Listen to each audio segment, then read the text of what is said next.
Hello, আসসালামু আলাইকুম। আমি একটা কথা মনে পড়লো সকাল সকাল। পৃথিবীর মধ্যে স্বার্থ ছাড়া কেউ ভালোবাসে না। সকাল সকালে উঠছি, ফোন আছে একটা, দরকার পড়ে সবাই মনে পড়ে আমার কথা। সবাই খালি স্বার্থ নেই ভালোবাসে। আমি বুঝি না যে মানুষ এমন কেন, সোম নাই গম নাই। আমার যে ভালোবাসার দরকার, সেই সঙ্গে আমি এর কাছে ভালোবাসা পাই না। বুঝি না মানুষের স্বার্থ হবার কেমন। জীবনে কিছু শিখছি বোধহয় না শিখছি, একটা জিনিস ঠিকই শিখছি, স্বার্থ ছাড়া কেউ ভালোবাসে না। আমি বুঝি না কিছু, এই পৃথিবীর মানুষ এমন কেন।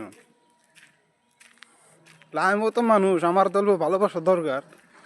আমারও ব্যাগে স্বার্থের জন্য ইউজ করছে, স্বার্থ শেষ, আমার সবাই দূরে সরাই দিয়েছে।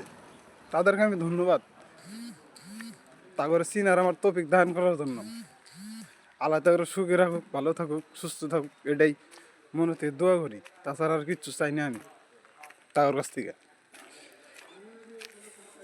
ধন্যবাদ তাদেরকে।